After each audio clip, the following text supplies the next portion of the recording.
Hari ini saya diberi kesempatan untuk berbagi ya dengan teman-teman mengenai bagaimana kita sebagai OI atau volunteer di dalam memandu meditasi duduk di tradisi Plant Village.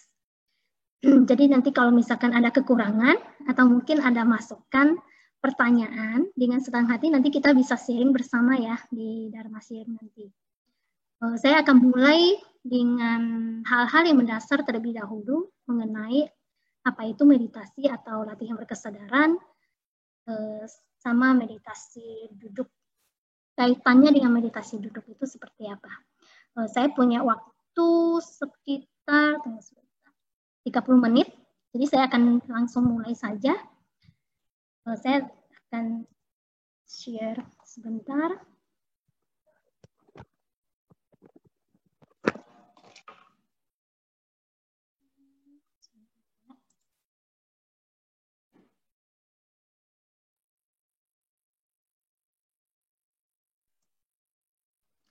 Hari ini kita akan berbicara mengenai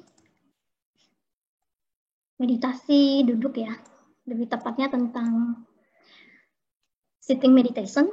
Tapi sebelum mulai masuk ke sitting meditation, mungkin teman-teman kita akan ngulang sedikit ya. Saya akan coba berbagi sedikit, ngulang sedikit tentang apa sih yang dinamakan dengan latihan berkesadaran atau meditasi itu. Jadi meditasi itu bisa kita artikan sebagai menyadari apa yang sesungguhnya sedang terjadi saat ini di dalam diri kita maupun di dua diri kita.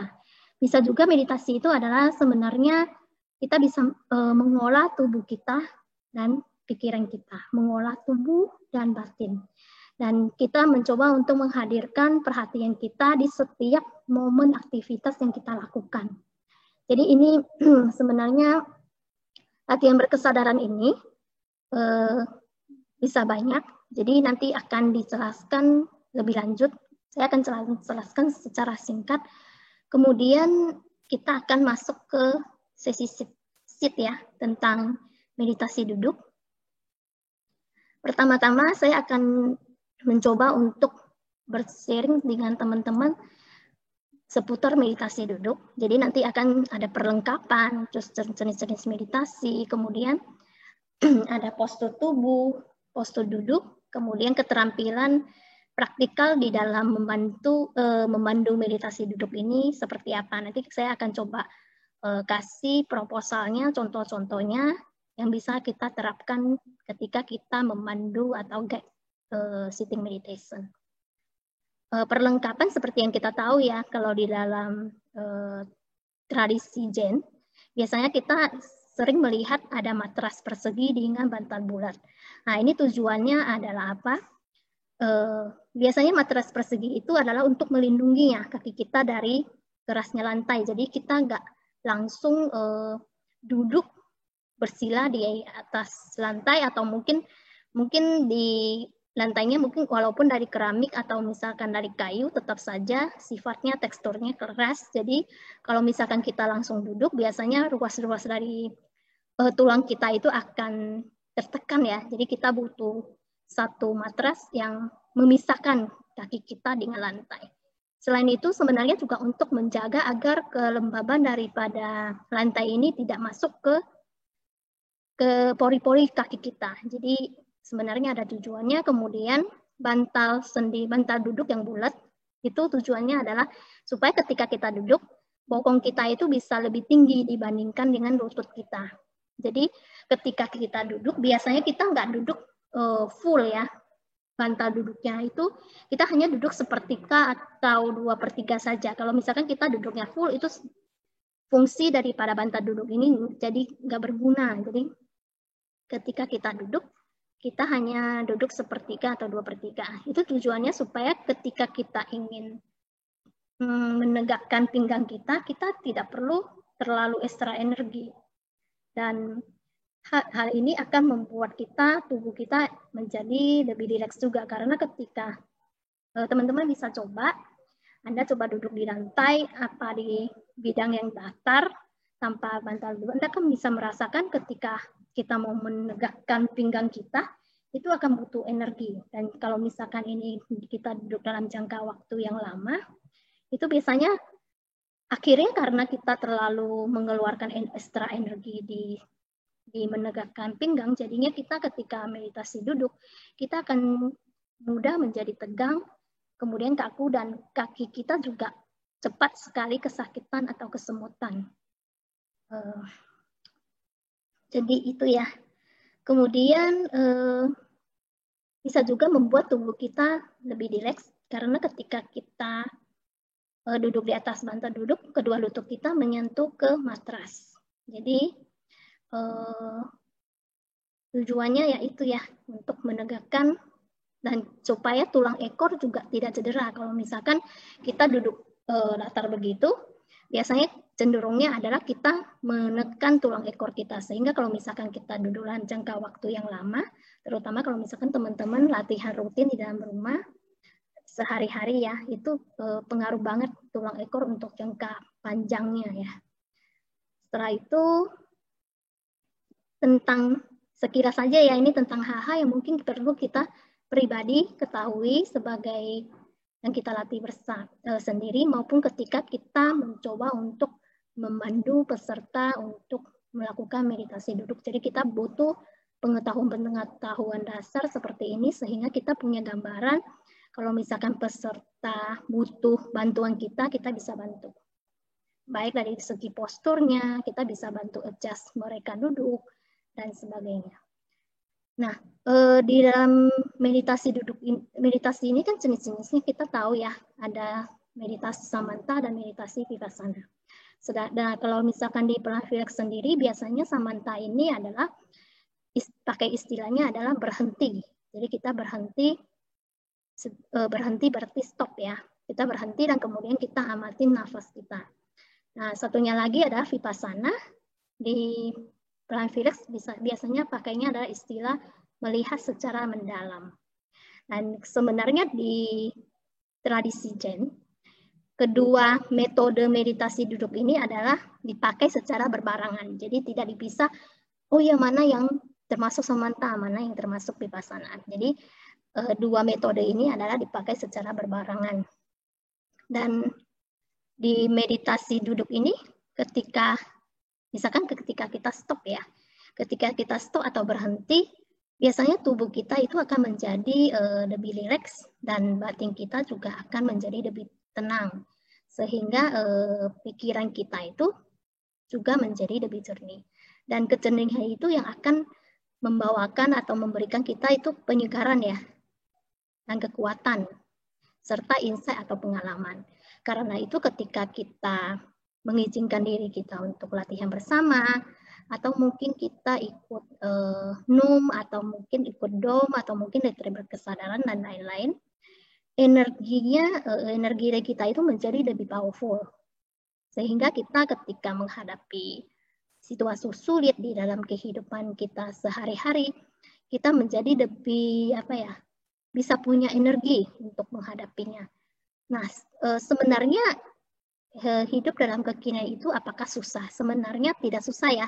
Tapi yang sulit itu adalah bagaimana kita bisa mempertahankan kesadaran kita itu dari satu momen ke momen berikutnya. Karena sebenarnya benih-benih kesadaran itu sebenarnya sudah ada di dalam diri kita sejak kita lahir gitu. Cuma biasanya adalah kita seringnya adalah beraktivitas dengan kesadaran yang autopilot ya. Jadi bukan kita selalu melakukan aktivitas apapun itu disetir sama energi kebiasaan kita. Jadi jarang sekali kita benar-benar bisa menghadirkan perhatian murni ya, perhatian penuh di dalam aktivitas kita. Jadi sebenarnya ya bagaimana kita berlatih untuk supaya kita senantiasa menghadirkan perhatian penuh itu dalam kehidupan kita sehari-hari. Itu yang lebih susah dan itu yang harus kita latih ya, supaya kita semakin bisa lebih sering sadar penuh dan akhirnya kita bisa seperti Buddha ya, sadar setiap saat. Jadi itu sekilas saja. Kemudian lanjut kita akan ada jenis-jenis meditasi.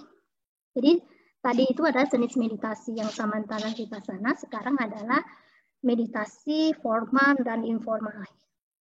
Meditasi formal ini menurut sutra itu ada 4 postur, yaitu meditasi jalan, meditasi duduk, meditasi berdiri, dan meditasi berbaring. Nah, kenapa hanya 4 postur ini yang dimasukkan sebagai meditasi formal? Biasa meditasi formal ini kita akan temukan ya, kalau misalkan di retreat atau mungkin di dom ya, kita biasanya akan ada satu sesi waktu khusus yang kita luangkan untuk melakukan meditasi ini. Jadi bisa kita lihat bahwa sebenarnya 4 postur ini adalah postur yang mendominasi aktivitas keseharian kita. Kita biasanya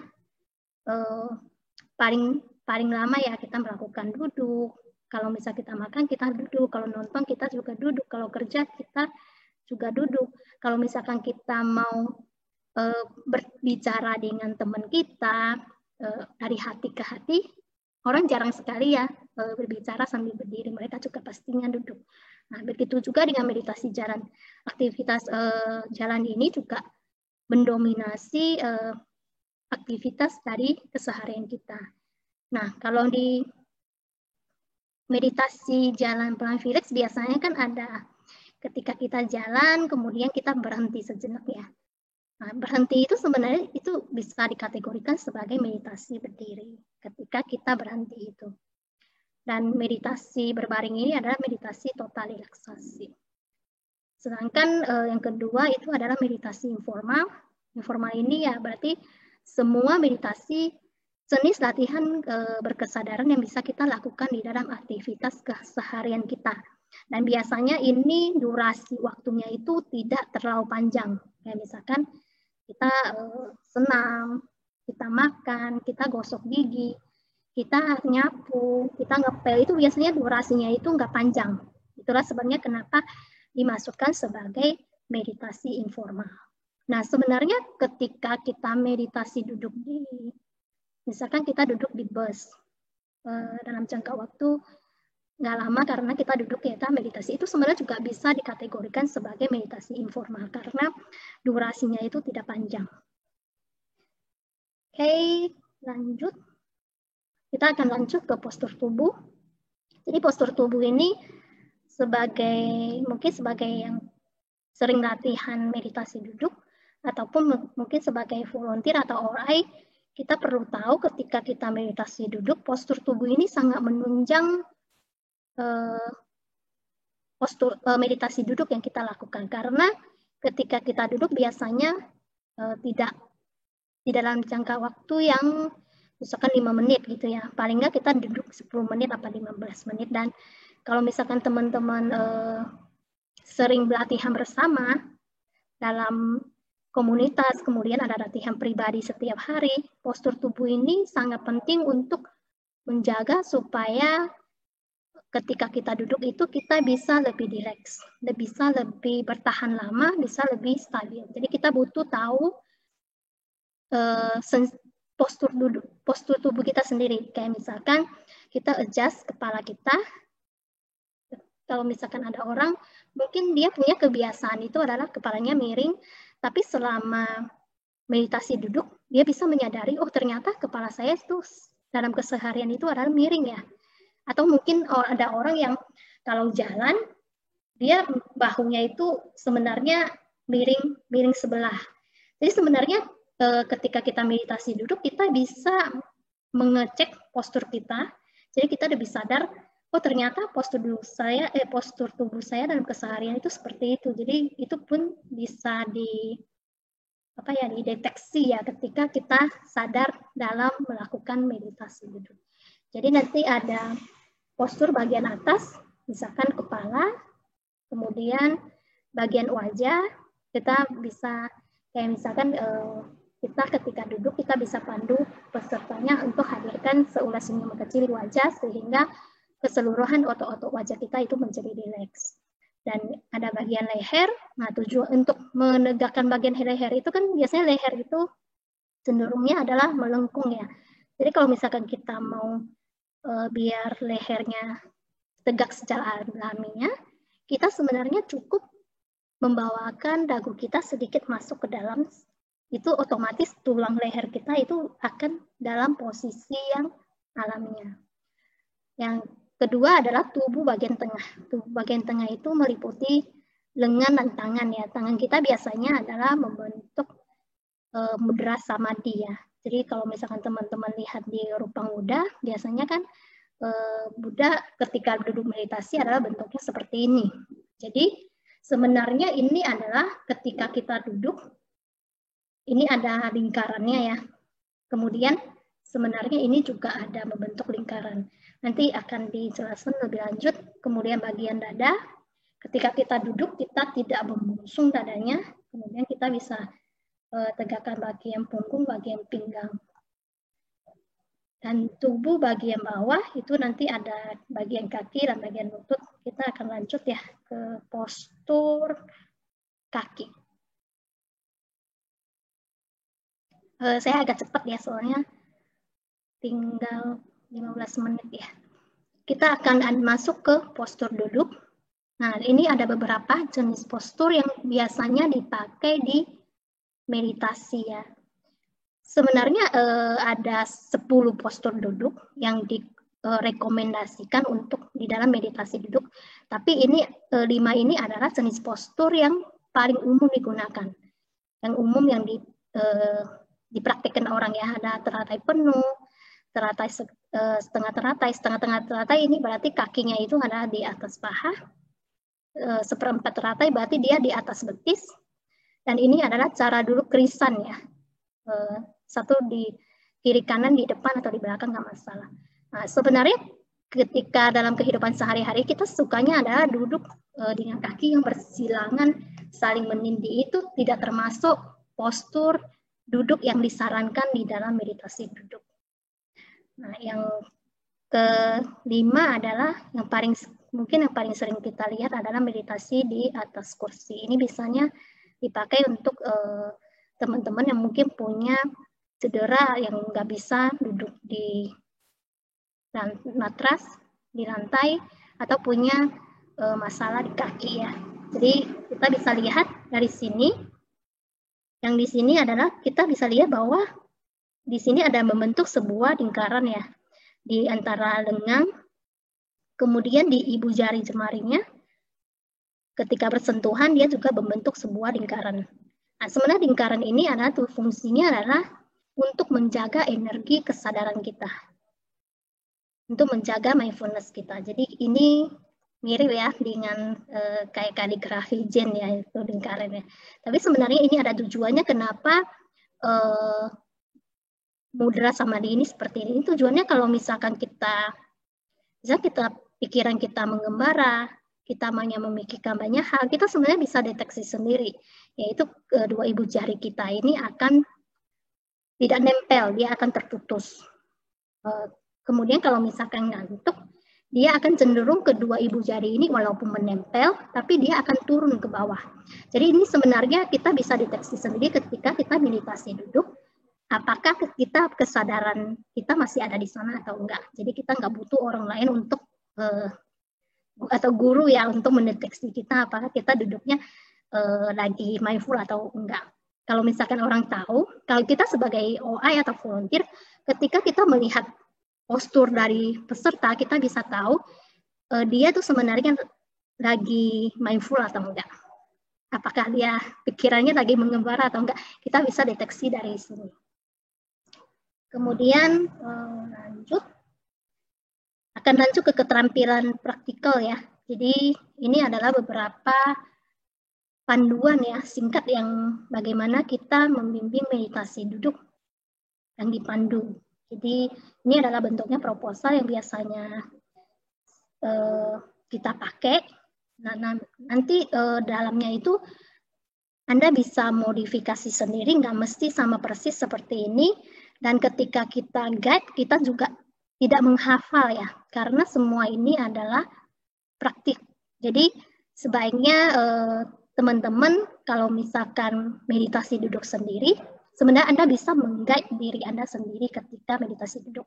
Sehingga ketika Anda punya kesempatan untuk memandu meditasi duduk di latihan bersama, Anda bisa pakai pengalaman Anda sendiri di dalam membimbing meditasi duduk untuk Anda diri sendiri. Jadi ini sebenarnya adalah proposal yang biasanya dipakai.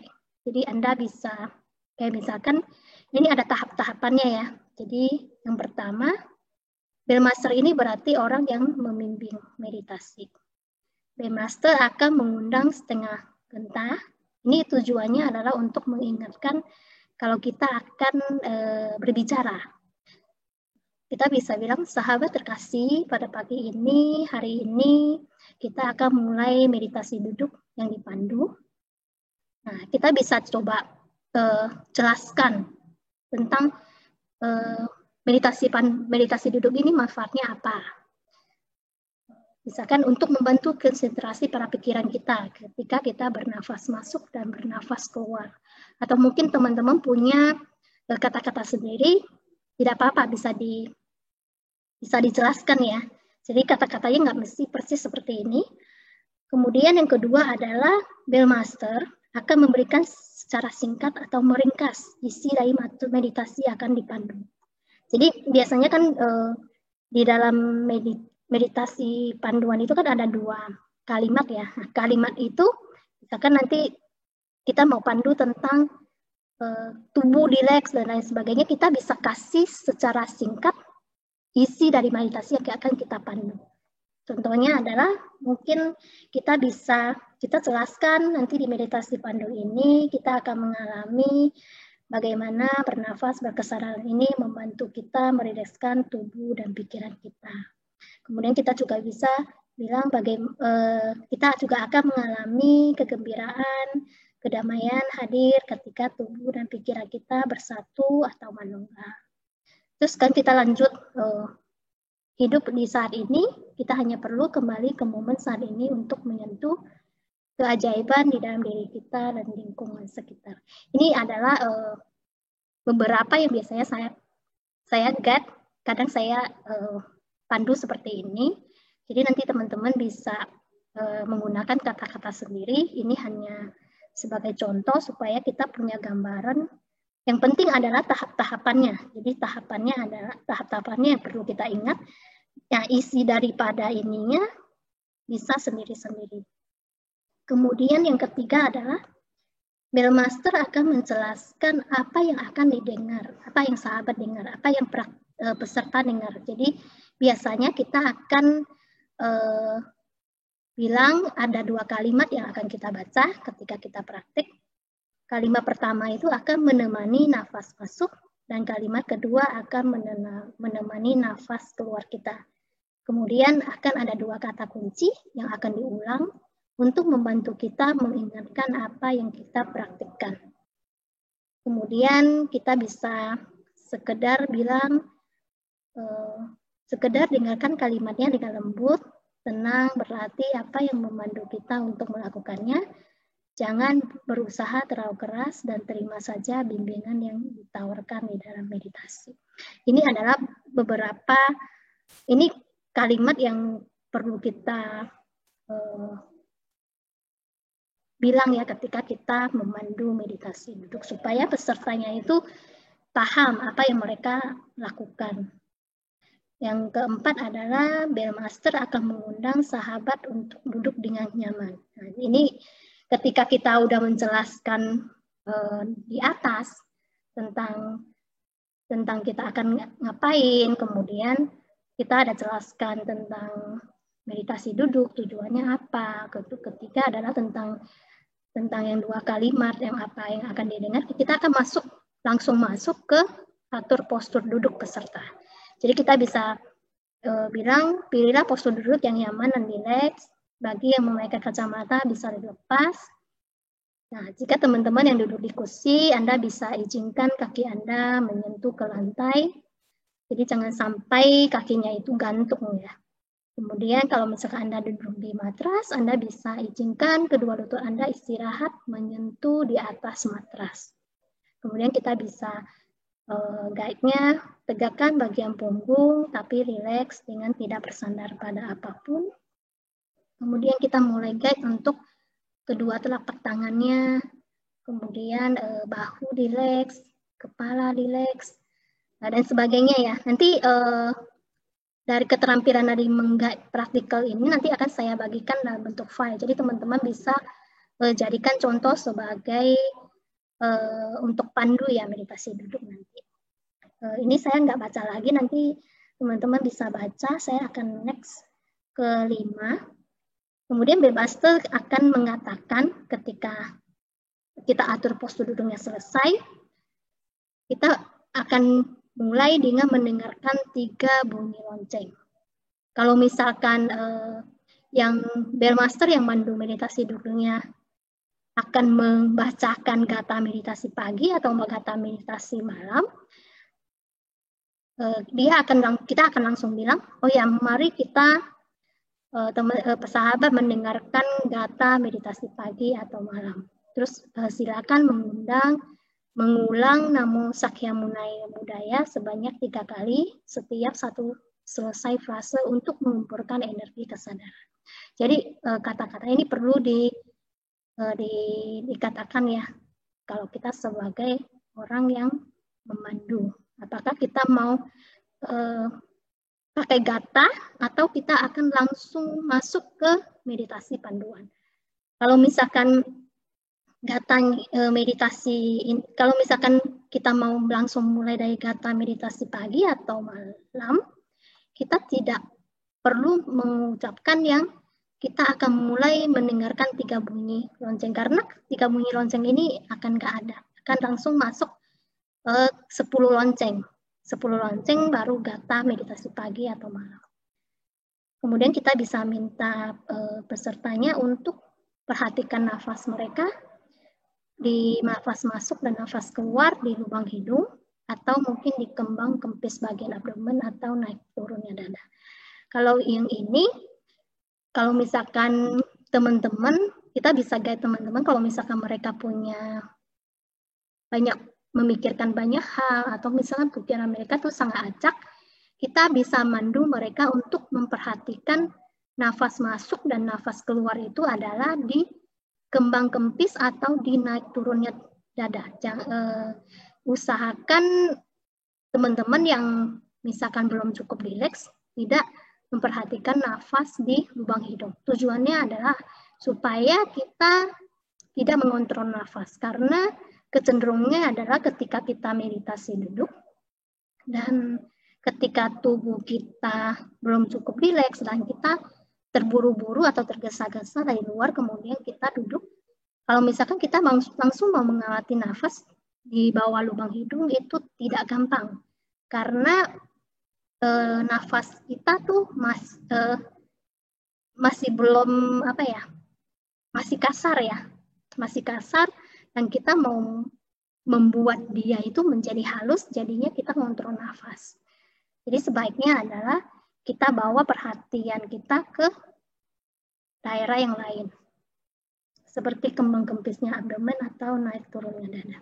Nah, ini ada gata meditasi pagi dan gata meditasi malam ya. Nah, ini nanti akan ada sesi khusus ketika kita mau berlatih workshop ya untuk yang 2 gata ini ya. Nanti kita akan adain sesi khusus. Lanjut, ini ada contoh-contoh daripada kalau misalkan kita Bellmasternya memandu meditasi duduk dengan hening, artinya setelah kita memulai 3 bunyi lonceng, kita meditasi hening, berarti kita nggak mandu. Kita nggak masuk ke yang ke-6, kita nanti langsung masuk ke 7. Jadi yang hening ini sampai 5 langsung lanjut ke 7. Kalau misalkan kita mau guide, berarti Bellmaster ini akan meng-guide peserta. Jadi kita akan undang setengah lonceng, kemudian kita bisa guide bernafas masuk. Saya sadar sedang bernafas masuk. Bernafas keluar, saya sadar sedang bernafas keluar. Kemudian nafas masuk, nafas keluar, kemudian kita bel sekali. Biasanya jeda antara satu panduan ini ke panduan yang kedua, itu kita bisa memberi jeda sekitar 10 sampai 15 hitungan nafas masuk keluar. Jadi nafas masuk, nafas keluar kita hitung 1. Nafas masuk, nafas keluar kita hitung 2. Atau mungkin teman-teman bisa melihat jam ya, mungkin sekitar 2 menit. Tapi sebaiknya adalah ketika kita membawakan meditasi duduk, kita juga mempraktekkan. Jadi sebaiknya adalah kita pakai hitungan nafas untuk menentukan apakah ini sudah mau masuk ke panduan nomor 2 atau panduan nomor 3 dan sebagainya. Nah, yang kedua, kita bisa, ini nanti saya jelaskan ya tentang tubuh. Yang kedua adalah bernafas masuk. Saya mengikuti nafas masuk dari awal hingga akhir. Bernafas keluar, saya mengikuti nafas keluar dari awal hingga akhir. Yang kata kunci di sini ya, ikutin nafas masuk, ikutin nafas keluar. Ini yang tadi dijelaskan di depan, 2 kata kunci itu di sini. Dan ini ikutin nafas masuk, ini ambilnya dari sini. Ikutin nafas keluar ke sini. Jadi sadar nafas masuk, nafas keluar. Nah, yang sama seperti yang tadi, kita bisa jeda 10 sampai 15 kali hitungan nafas. Ketika kita masuk ke yang panduan ketiga, kita bisa pandu dari nafas, kita masuk ke sensasi tubuh. Jadi kita menyadari tubuh yang sedang duduk di sini. Bernafas keluar, saya merilekskan seluruh tubuh. Sadari tubuh, rilekskan tubuh. Bel sekali. Nah, ini biasanya panduan meditasi duduk ini, tadi saya belum jelaskan ya. Jadi dalam meditasi duduk ini kita ada berdasarkan pada anapanasati ya. Jadi kita berfokus pada pernafasan. Yang satunya lagi adalah kita berlandaskan pada 4 landasan perhatian. 4 landasan perhatian ini adalah sensasi tubuh, perasaan, batin atau pikiran, dan fenomena, atau biasanya kita sebutnya dharma ya, fenomena. Jadi ketika kita pandu meditasi duduk ini, objek utamanya adalah nafas, kemudian kita bisa pandukan dengan 4 landasan tadi, ke tubuh, perasaan, dan pikiran, dan fenomena. Jadi kita selalu awali dengan nafas terlebih dahulu. Nah, ini ada tadi tubuh, kemudian kita masuk ke perasaan ya. Kita bisa mandu, bernafas masuk, saya merasa tenang. Bernafas keluar, saya merasa damai. Tenang, damai. Jadi ambil dari sini dan ini. Jadi 2 kata kunci di sini. Ini bisa ditekankan untuk membantu peserta kembali kalau misalkan mereka pikirannya mengembara. Ketika kita mengguide seperti ini, mereka akan memudahkan mereka untuk membawa perhatian kembali ke sensasi yang dirasakan. Jadi ini ada perasaan, kemudian ini juga perasaan, saya merasa gembira, saya merasa bahagia. Nah, ke dalam batin adalah bernafas masuk, saya sadar pikiran mengembara datang. Bernafas keluar, saya sadar pikiran mengembara pergi. Pikiran mengembara datang, pikiran mengembara pergi. Beres sekali, ini masuk ke batin ya. Yang ini masuk ke fenomena. Jadi sebenarnya teman-teman bisa kreatif sendiri ya. Mau seperti apa guidance-nya. Ini hanya sebagai contoh aja. Yang penting adalah ini tadi yang anapanasati dan 4 landasan perhatian itu yang dijadikan guidance yang utama, yang biasanya kita guide, kita akan patokannya ke pernafasan, tubuh, perasaan, persepsi atau fenomena. Jadi ini contoh-contohnya. Ini yang opsi kedua, kalau misalkan kita mau memandu, kita bisa juga pakai yang ini. Ini semuanya contoh-contoh yang bisa kita pakai ya untuk memandu meditasi duduk. Kayak misalkan nafas saya menjadi dalam, nafas saya menjadi perlahan, kemudian dalam, perlahan. Ini masih ke tubuh. Jadi nafas, kemudian tubuh,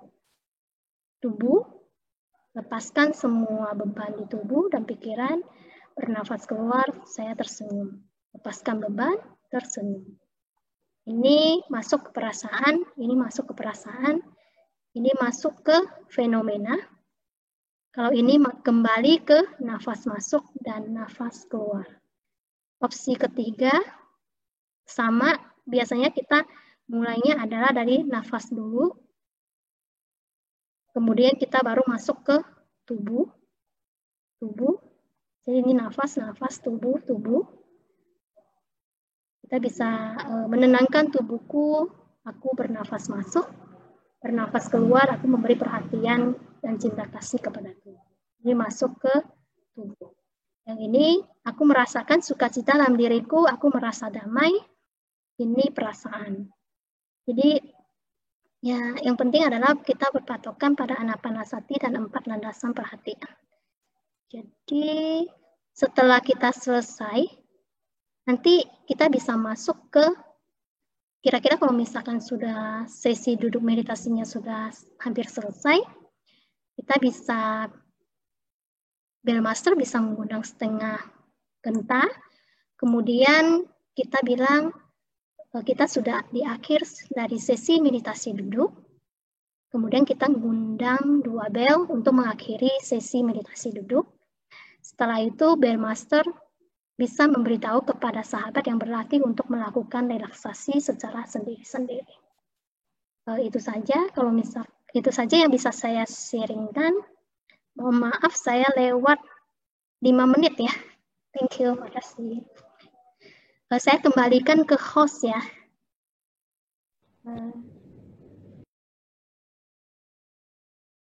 Kita akan gosokkan kedua telapak tangan kita hingga hangat. Teman-teman praktikin ya. Semuanya praktikin, jadi nggak lihat. Oke, kemudian kita tempelkan ke mata kita. Rasakan sensasi hangat yang masuk melalui mata. Kemudian kita bisa gosok kembali kedua telapak tangan kita hingga hangat. Kemudian kita lakukan pemijatan di bagian kepala. Kita bisa mijat dari depan, kemudian ke belakang.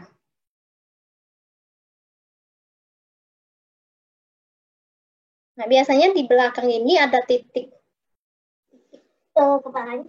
Caranya adalah kita siramkan, kemudian ininya 2 jari jempol.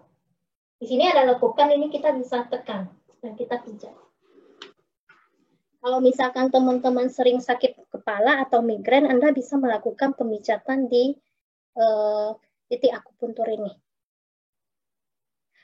Kalau misalkan Anda tekan, Anda gunakan tenaga, sakit tidak masalah, itu berarti di sana itu mungkin terlalu kaku dan tegang.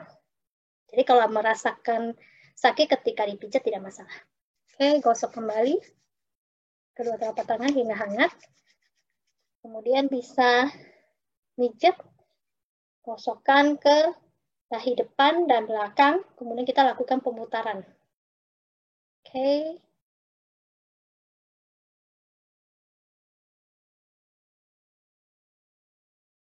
Di situ kita bisa mijat wajah kita ya, tadi belum ya kelewat. Seperti membasuh wajah dari bawah ke atas. Oke, gosok kembali. Kita tempelkan di telinga kita. Kemudian kita lakukan pemijatan di bagian telinga. Daun telinga bisa kita pijat. Kemudian kita gosok kembali. Kita lakukan pemijatan di bagian leher.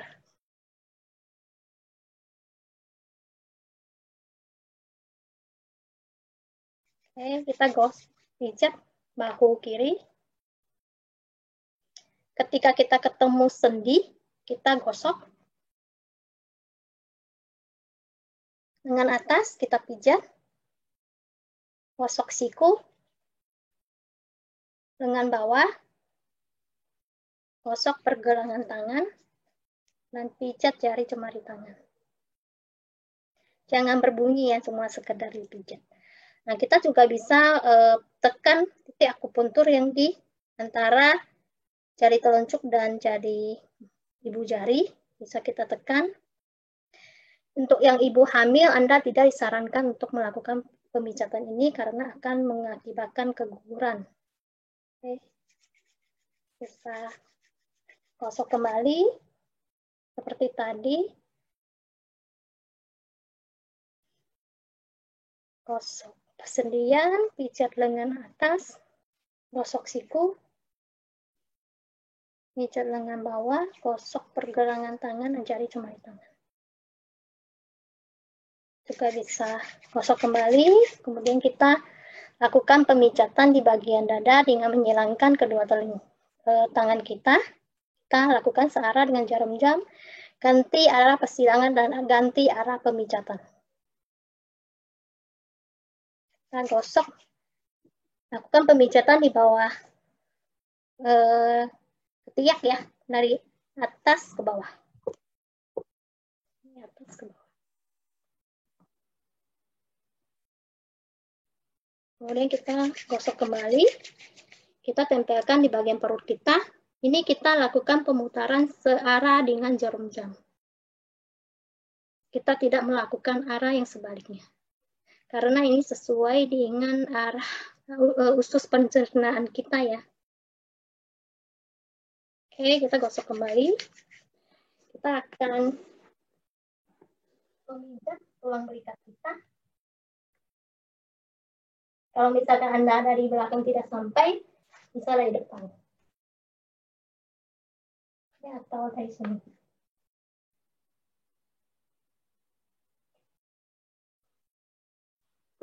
Kemudian kita gosok tulang punggung kita dari atas ke bawah.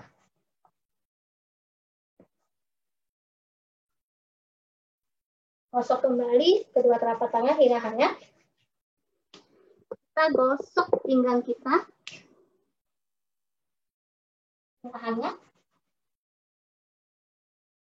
Nah, kita berhenti sejenak, kita gosok lagi. Oke. Setelah selesai, kita lakukan pemijatan di bagian kaki. Kita bisa pijat kaki kita, bagian dalam, bawah, dan atas. Kemudian kita gosok lutut. Kita pijat betis kita. Di sini kita bisa pijat, ada titik akupunturnya. Caranya adalah kita telapak tangan, kemudian letakkan di atas lutut. Ini segaris dengan tulang kering, jari manis, dua jari dari jari manis. Kita tempelkan di sini. Ini titik akupunturnya. Kita pencet ke bawah.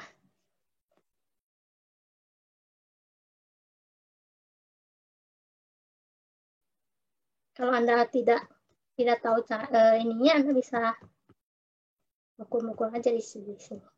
Oke. Pijat bagian tumit dan telapak kaki. Sisi satunya lagi, kaki yang kanan.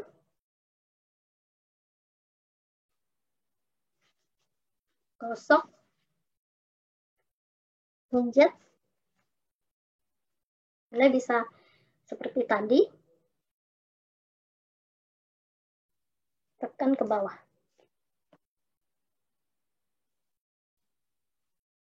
Sadari setiap pemijatan yang kita lakukan ya. Jadi pemijatan ini juga termasuk kita latihan berkesadaran. Kemudian kita pijat kaki kita. Habis itu kita bisa jodorkan kedua kaki kita. Kemudian kita bawa masuk Keluar, masuk, keluar. Kemudian kita putar searah jarum jam dan berlawanan dengan arah jarum jam. Setelah itu kita bisa buka kaki kita putar ke dalam, putar keluar dulu ya. Terus kita putar ke dalam. Setelah itu kita bisa rilekskan kaki kita.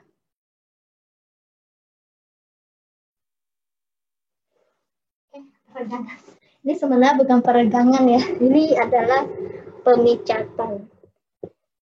Jadi kemarin Bantenya request setelah meditasi duduk, coba untuk di-share tentang bagaimana meditasi relaksasi yang biasanya kita lakukan sendiri. Itu aja kali ya. Selesai, saya kembalikan ke host. Oke, terima kasih Rohana. Mungkin kita masih punya waktu sekitar 12 menit. Ini di luar dari agenda kita. Cuman mungkin ada beberapa pertanyaan yang sangat mengganjal yang membuat nanti kita sulit tidur atau masih ragu-ragu, membuat kita masih ragu-ragu untuk menjadi fasilitator pada saat sitting meditation. Boleh dikemukakan di forum mungkin untuk satu pertanyaan dahulu.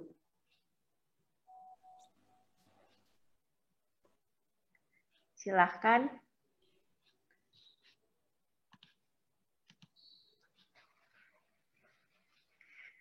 Kalau nggak dari sini, siapa yang masih belum berani untuk menjadi fasilitator pada saat sitting meditation?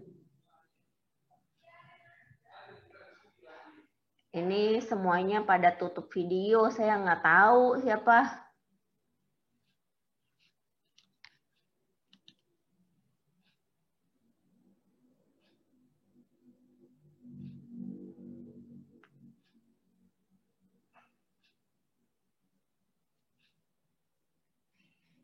Semua ngerti ya? Kalau semua ngerti berarti semua berani ya?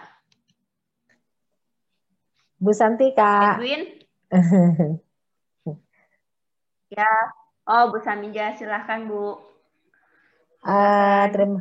Terima kasih Bu Santika. Saya terus terang belum berani jika untuk memandu sitting meditasi. Nanti kalau sudah beberapa kali mungkin baru bisa ya. Terima kasih.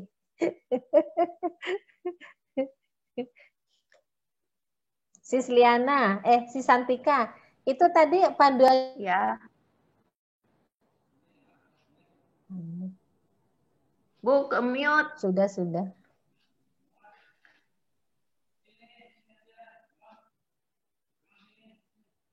Ini connection-nya di tempat saya yang jelek atau emang Bu Sam suaranya hilang-hilangan ya? Yang connection-nya bagus dan bisa nggak ada suara, mendengar. Dia nggak ada suara. Nggak ada ya? Ada suara nggak Bu? Iya. Ada. Tadi hilang Bu. Oh, mungkin sinyal nggak bagus. Hujan Bu. Oh. Bu Santika, itu nanti panduan untuk sitting meditasi diberikan kan? Oke.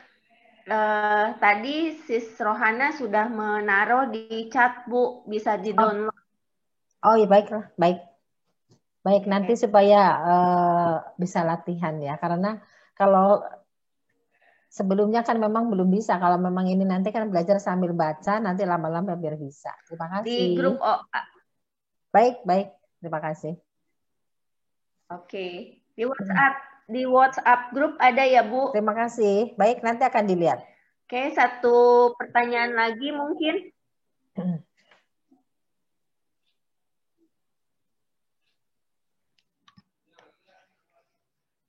Satu pertanyaan lagi sebelum kita tutup dengan pelimpahan jasa. Ada yang bertanya tuh, Ci. kalau suaranya tidak mendukung, apakah harus pergi kursus latihan vokal dulu? Kalau itu saya juga menyerah, saya nggak bisa. Saya bergantung dengan Romo Wandi. Romo Wandi dan Liana kalau untuk apalagi chanting pagi atau sore. Ini dari Kristi di grup volunteer, boleh di-share juga. Yang ada di WhatsApp grup sana siapa ya? Saya share sekarang juga. Cisantika. Ya, oke, thank you. Cisantika. Ya, Romo Wandi. Iya sih, pertanyaan Yuyong memang lucu, menggelitik, tapi itu serius sih. Di Plum Village itu, di Plum Village itu memang kenapa ada Thai pop yang di Thailand itu yang suaranya bagus itu, memang brother-brother di sana memang tiap malam itu kita tuh latihan vokal. Tiap malam itu kita latihan vokal, jadi orang yang guidance meditasi itu memang suaranya memang enak didengar, kemudian bisa membawa vibrasi yang hening sih. Jadi kalau di Plum Village itu memang vokal sih dilatih, tapi kalau yang untuk guiding meditation itu memang suara yang memang enak didengar sih direkomendasi sama brother-brothernya sih. Begitu sih. Memang pertanyaan Yuyong bagus sih untuk kita latihan bersama.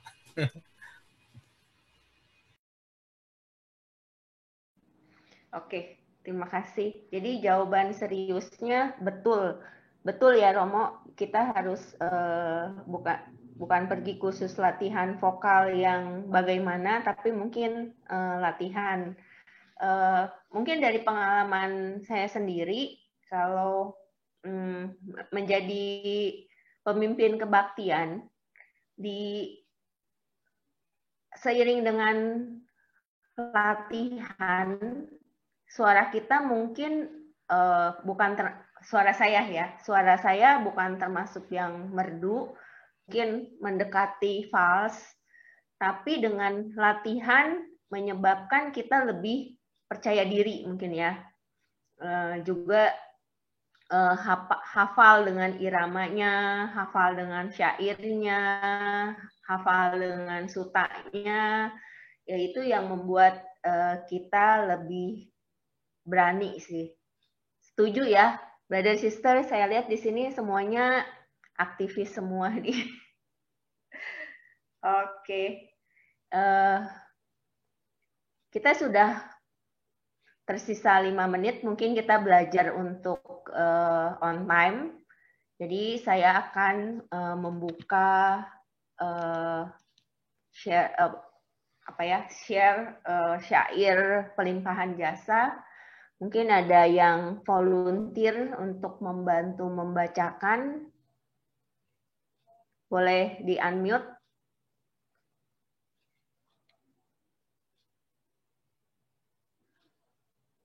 Siapa? Romo Wandi ya? Oke, saya share ya. Oke.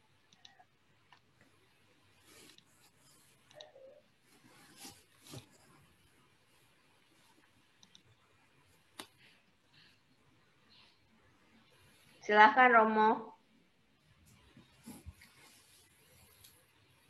Baik, teman-teman, sahabat praktisi, setelah kita workshop malam ini, mari sejenak kita hadirkan tubuh dan pikiran kita untuk kita kirimkan, kita alirkan energi welas asih kita dengan berbagi jasa kebajikan.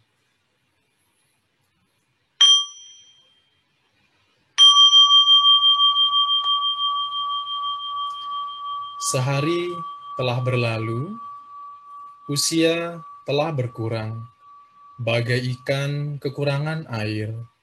Sungguh tiada kebahagiaan. Wahai komunitas, berupayalah sekarang juga seperti memadamkan api di kepala.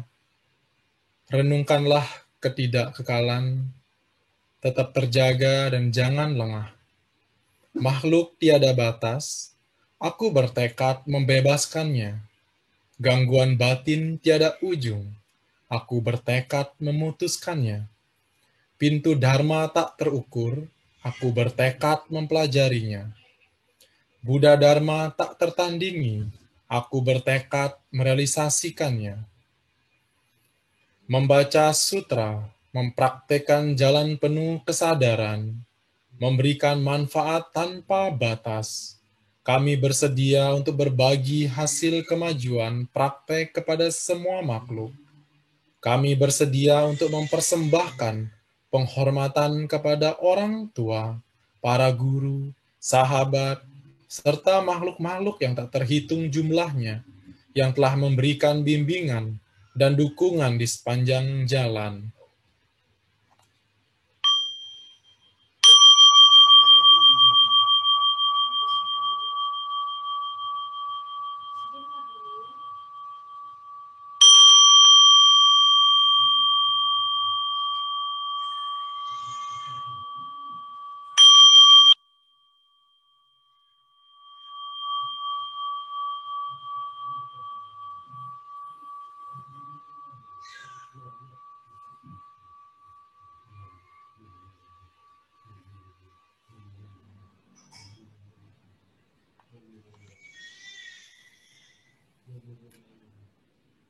Terima kasih Romo Wandi. Terima kasih Brother Sister sudah